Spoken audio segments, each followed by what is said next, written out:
I've tried just about every scheduling method out there, and I finally found a study routine that works for me.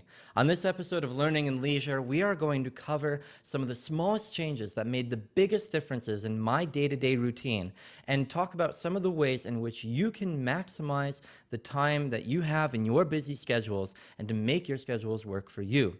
Today, we are going to cover the pros and cons of task-based versus block-based scheduling, a hybrid approach that keeps you flexible and locked in, and how to accommodate irregular schedules. By the end, you will have a very concrete strategy for how to maximize your time and get the most out of your scheduling needs.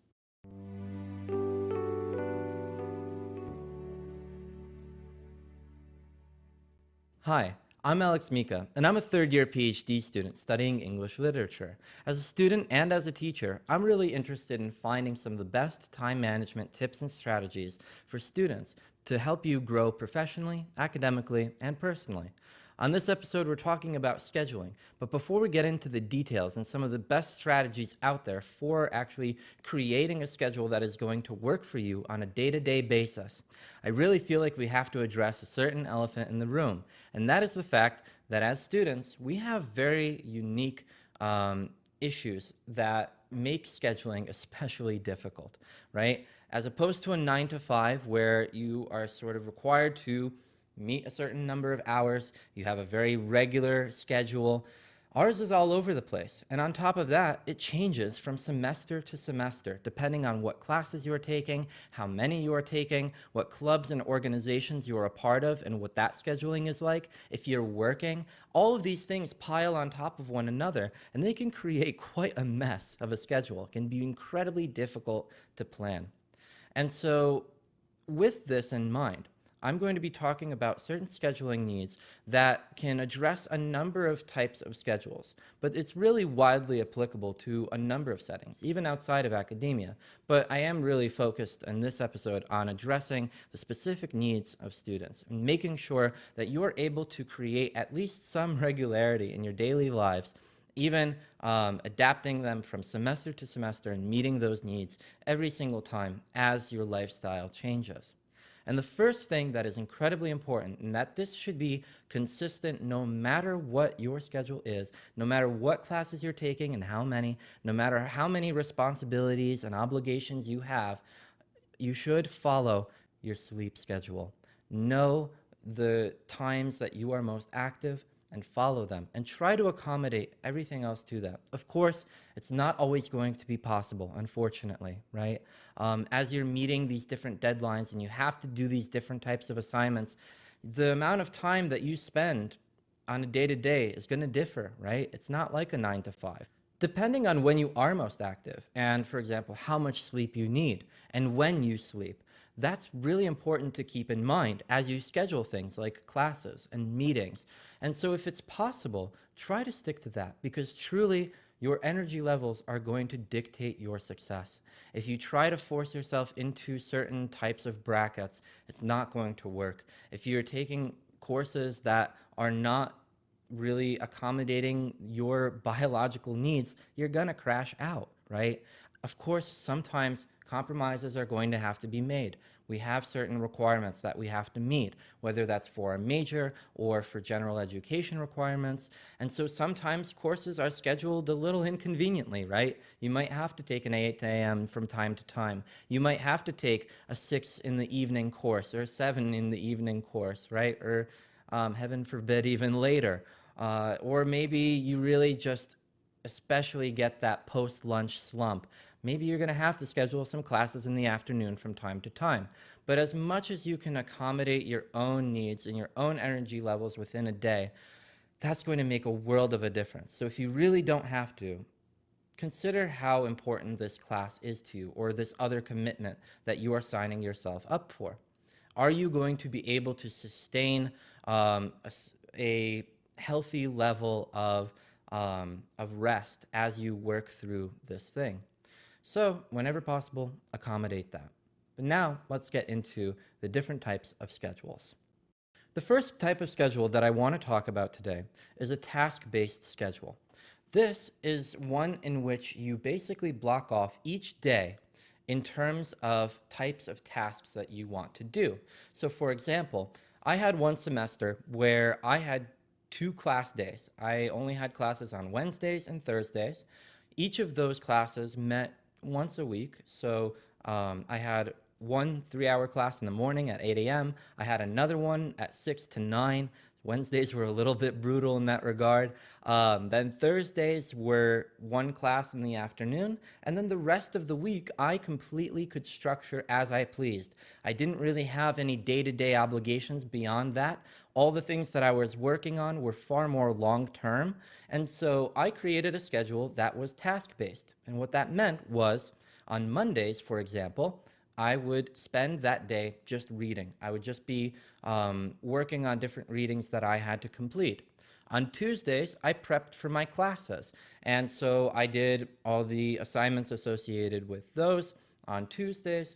On Wednesdays, those were class days. I had to get up early, and I knew I was going to have to sustain my energy levels until the end of the day, 9 o'clock, when I would be heading back home. And so those days, I basically just set aside for administrative, small, low energy tasks, different types of things that I might have to do, like cleaning and organizing. That was a meal prep day for me.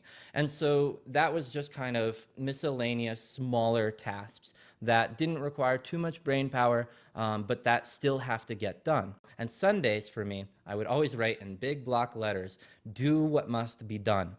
That was my Swiss Army day. Let's say, for example, at some point in the week, something happened. One day I was just totally off. Maybe I was exhausted. Maybe I was coming down with something, right? And I just could not perform at my peak. I always had that Sunday in order to safeguard any kinds of things that might happen during the week. So a task-based schedule is really good for when you have a pretty open schedule like I had in that semester, right? I only had weekly commitments, so it's very good for if you have sort of regular weekly things, but not necessarily day-to-day ones. It's very good for breaking up your routine a little bit and keep things interesting and fresh.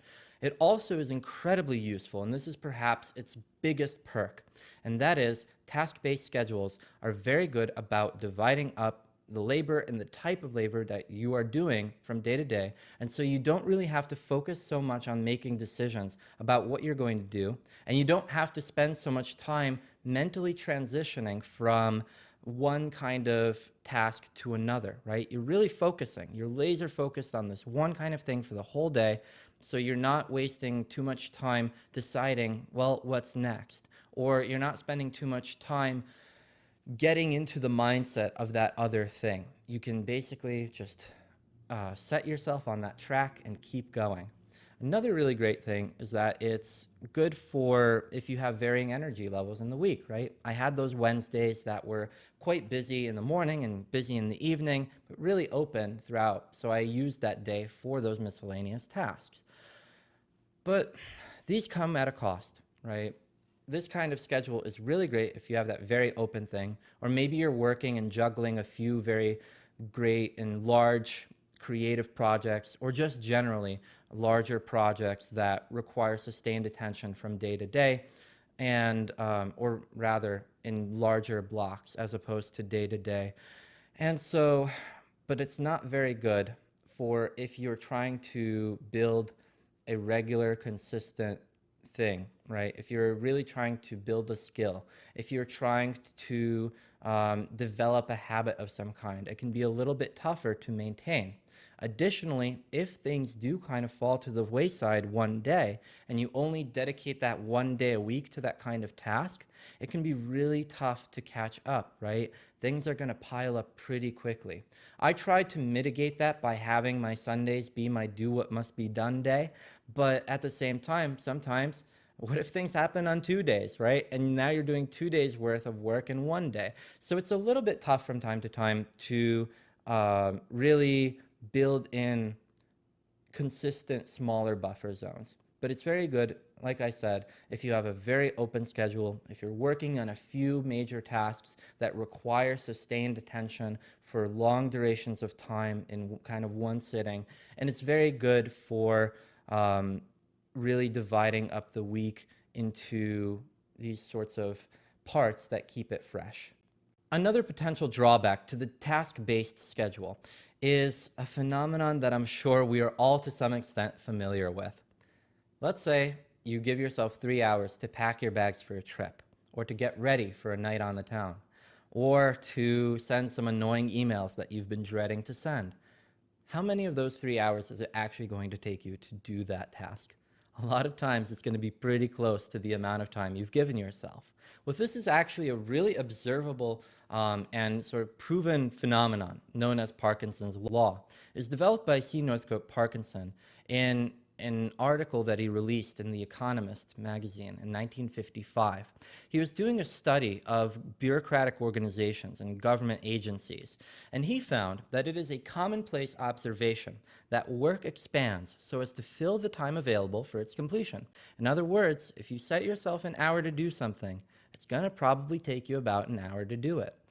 We tend to fill up the time that we allot to things and get distracted. That's why deadlines can be incredibly beneficial strategies if you're putting a healthy amount of pressure on yourself. And that brings us to the block-based schedule. A block-based schedule is one in which your day-to-day is fairly consistent, but that you dedicate a specific amount of time to each kind of task over the course of the day. So for example, a schedule like that might look like at 9 to 9:15, you do some administrative tasks and just some warm-up things to get your brain going. From 9:15 to 10:30, you work on a certain paper, or 10:30 to 11:30, you have a class. And then, right, you're setting these a little bit more regimented, hourly-based things, and you do this basically every day. So it doesn't matter whether it's Monday or Tuesday or Thursday or Sunday, whatever. The days that you set, it's going to be pretty consistent in terms of what you're going to be doing at a given time on a given day. And so this is really great because it keeps things consistent, right? It's very good for skill development. So for example, if you're learning a language, or you're learning coding, or you're practicing music, having these incremental little placements every single day is going to help you to build that skill over time, and it's going to get into the habit. It makes these things automatic for you. Another really big benefit is that it's a lot easier to recover if you miss a day, since you're always going to be working in small increments, right? You're doing this every single day. So let's say you miss that hour on Monday. On Tuesday, you're still back at it at that same time that you were supposed to do it the previous day. So it's almost like a built-in buffer. And additionally, it really helps you to create momentum. For me, the most difficult part, as I've talked about on this podcast, is that I really struggle with starting things. And so once I've started and I start doing it every single day, it helps me build momentum. And having that time limit, so let's say it's an hour or 2 hours or 3 hours, or maybe even just 15, 30 minutes, having that kind of limit for myself and really forcing myself to sort of stick to it and move on to the next thing once that time has run out actually really helps me the next day. Because let's say I stop sort of mid-paragraph when I'm writing. When I come back the next day, I will not be starting from a new place. I'm in the middle of something already. And so not only do I have a place that I'm starting from that isn't sort of from scratch or a new beginning, but also most of the times when I stop a task kind of in the middle of doing it, I keep thinking about it all day. It is always on my mind. And so I keep working at it even though it's left behind. And so it never really leaves me. Either consciously or subconsciously, it is running in there. And so when I come back to it the next day, I sort of know the direction that I have to take. This is both a pro, and I think to some extent it can really feel like a limitation as well. Because in this case, unlike the task-based schedule, a block-based schedule really emphasizes transitions, right?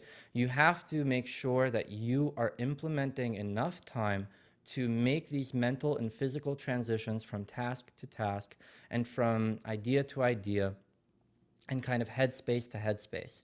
It's probably also going to require a little bit more inclusion of transitions that we don't think about, not just task-based ones, but just practical ones, right? Commutes, going from class to class, going from space to space, from your office to your dorm or wherever, right? It's more useful for when we have regular day-to-day kind of requirements, but at the same time, it is going to require a little bit of implementation of certain buffer zones and transitions that allow you to stay on schedule. Additionally, it can feel very repetitive. So if you're someone who really enjoys novelty in your life, this can be a little bit difficult. It can become a little bit monotonous. So what you might do is to accommodate this is pick another day or two in the schedule that is open. Maybe you have a day that you don't have as many classes, or maybe you pick a day in the weekend that you just say, kind of as I had in my task-based schedule, do what must be done, right? Or maybe you change it from week to week. Or maybe you even have two schedules. So maybe one week you do this, the second week you do that. If you have certain differing priorities or sort of longer term projects that you're building on the slow burner. Additionally, it can be harder to adapt to unexpected changes. Because of how rigid a block-based schedule is, and you are sort of placing things in different time zones, either based on or probably in a combination of requirements such as classes or work schedules, and also your energy levels as much as you can and activity periods. Well, it might be a little tough if something comes down the road and let's say you have to drop a class or you have to transfer to a different one or you have a new commitment that just came up. Making adjustments to these kinds of schedules can be a little bit difficult because of how many things they try to incorporate. And so it just might be something that you have to keep track of. And you're going to have to not necessarily start from scratch, but you're going to have to do some reprioritization and reconsideration of when the most productive times would be to include this new task and when to move the existing ones in order to accommodate it. And then finally, this schedule might be a little bit difficult if you have these sorts of tasks that require a lot of time, a lot of consistent effort and time put into them in one sitting. So for example, if you are working on a larger project and you just find that it takes you a really long time to get into it and to navigate this space, that might be a little bit of a difficult thing to schedule in regularly. And so that's why one of the advantages of the task-based system is that you are having basically a whole day or a half day or a very large chunk of a day dedicated to one specific kind of activity. And that's what brings us to a hybrid schedule, which balances both of these things together. A hybrid system is really great, and that's something that I now use because I have a schedule in which I have a certain number of requirements and commitments that I have to meet every sort of day. For example, I teach, and so that meets on certain days, and I have to work towards those daily when I'm lesson planning or grading. So that's a very specific commitment. I'm also working on a dissertation, which I try to do every single day as well, but it's a longer term project. So a hybrid schedule allows you to have some flexibility for the things that you need to do in bigger blocks of time and that you're working on for longer term projects, but also gives you the sort of structure that you need in order to accommodate day-to-day needs and the more rigid parts of your schedule, and making sure that you are including time for more immediate deadlines while also building skills that are going to help you in the long term. So let's dive into it. One thing that I like to do for my hybrid schedule is I identify the most difficult things, or the ones that, let's say maybe I'm not the least likely or most internally motivated to do on my own, or maybe I am internally motivated to do it, but I just find that they are quite difficult to do and take the most amount of energy. That I do every single day. So I use the block method for that. I block off a specific amount of time every single day that I'm maintaining consistency, building it into an automatic habit that I can maintain throughout the semester and beyond. Maybe I might have to adjust the time once I get out of this academic schedule, but for now, it works for me for relatively long term. For the things that are easier, or the ones that I'm more certain that I always know I'm going to get to do, those I might schedule on a sort of task-based system. So I might not do them every single day, such as practicing music.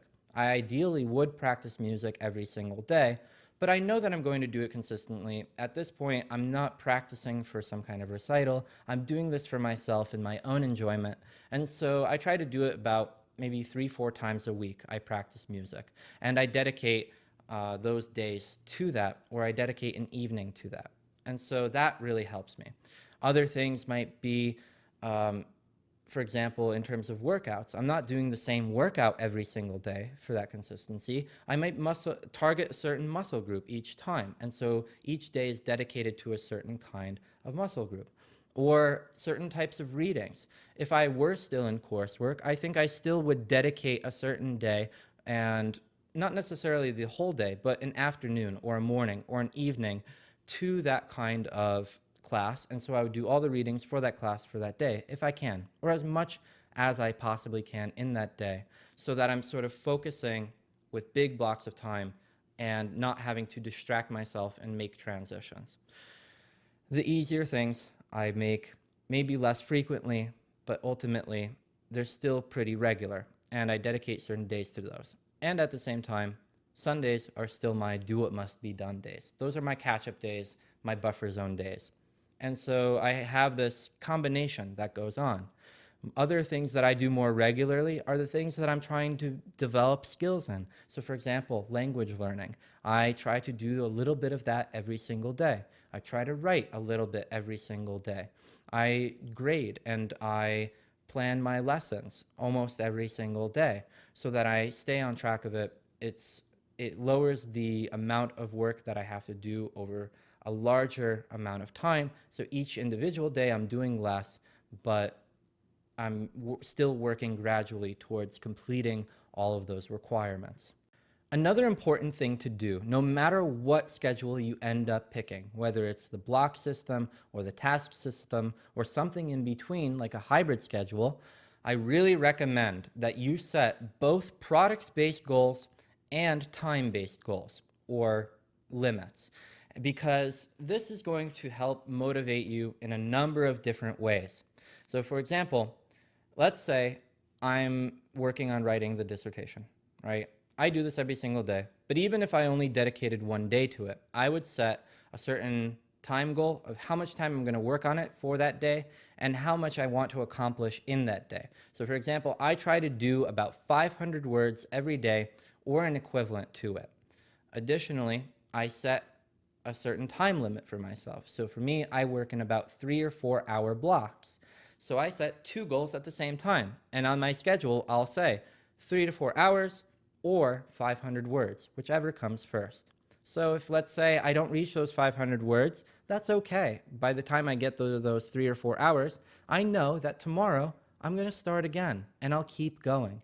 If I reach those 500 words before the time limit, that's great. That's even better, right? I've reached my goal, and I still have time left over. And then I can decide, do I want to continue? Do I still have some steam in me? Or do I have to do something else? Should I move on at this point and dedicate a little bit more time to some of the other things that I want to accomplish that day?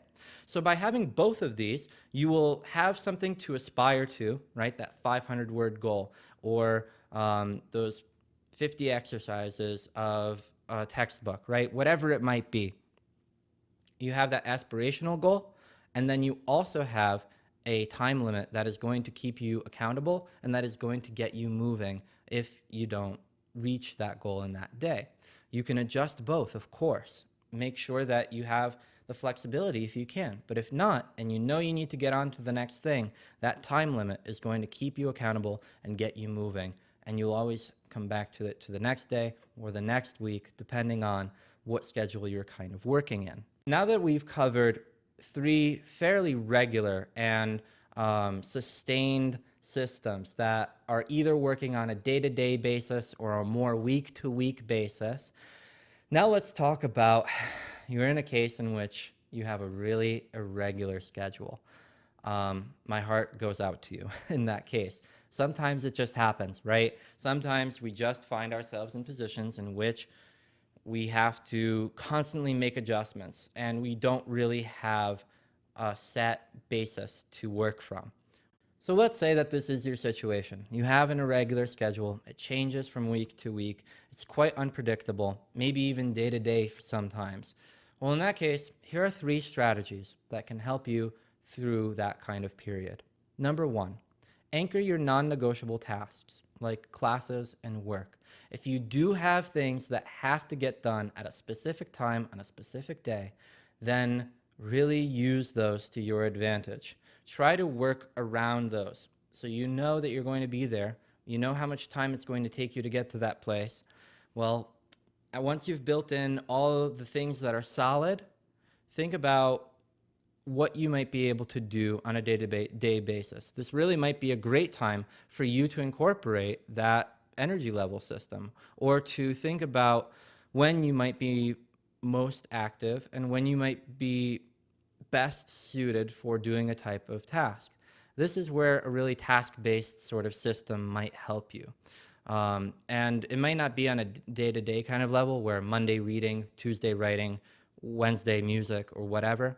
In this case, you might want to split your day up into 3 sections, like morning, afternoon, evening, or just try to give yourself a little bit of some kinds of time constraints, but ultimately it's going to differ, right? So try to give yourself a little bit of structure by maybe placing things in the times of day, anchoring them around the things that you do have that are commitments. And this will also bring us to point 2, which is to assign yourself study sessions, workouts, or basically create structure for yourself in the open spaces, but to maybe block off larger amounts of time than you might normally, maybe double the amount, or do 1.5 times as much time as you might normally give yourself if you know that things are a little bit chaotic, because you never know when something might come up or when you might have to shift things around. You'll have a little bit more wiggle room on a weekly basis, which brings me to point 3. And that is to have maybe 2 or 3 or 4 potential schedules. Think about them as like football plays, right? If they come down this way, this is what we're going to do. If they go this way, this is what we do. So maybe have 3 or 4 templates that you can use and you'll have at your disposal. Once you have a sense of where things might go, try to preemptively create plans that accommodate the potential changes to come. So maybe have those 4 types of schedules. And when you reach that day, consider which one is the closest one to you. And then, of course, you're going to have to think on your feet. Again, if you have a really irregular schedule, my heart goes out to you. Good luck. But by anchoring things to non-negotiables that are going to be based on time commitments, right? And maybe require you to be in a certain place at a certain time, that might give you a little bit more structure. But at the same time, maybe dedicate parts of the day to certain types of tasks. And finally, keep 3 or 4, or maybe just 2 types of schedules that you might be able to implement and at least adapt and adjust from, so that you're not just working from scratch every single day and doing that kind of labor of producing an individual schedule, but you at least have something to start with that might be a little bit conducive to what you need to do on a daily or weekly basis. So those are the steps for making a daily schedule. The first thing is to identify your most productive hours and really think about how your sleep schedule might impact your ability to perform on a day-to-day or week-to-week basis. From there, as much as you can accommodate that, you're then going to choose a task-based, a block-based, or a hybrid approach. Again, a task-based is best for people who are really with open and more flexible schedules, maybe things with more weekly as opposed to daily commitments, things that they're working on in terms of the long term, like a creative project, or things that require larger blocks of time dedicated to them in one sitting. And for people who like a little bit more variety in their lives. Another system, the block-based system, is best for people with day-to-day commitments that have a little bit more rigidity, or could use a little bit more rigidity to develop habits or to build skills in smaller increments but more sustainably over time. Or for people who just like having more structure and knowing at this time this is what I'm going to be doing. A hybrid approach allows you to accommodate both of these types of systems, having a little bit of flexibility while also providing enough structure to minimize the amount of time that you need to make the decisions on what you're going to do next and focus that time on actually doing them. Finally, you're then going to prioritize high energy tasks during those peak focus times. And if you have an irregular kind of schedule, you're going to try to anchor it to the commitments that you have. Keep a little bit of flexibility in there and build in larger time chunks than you might normally in order to accommodate changes and be able to shift things around a little bit more freely.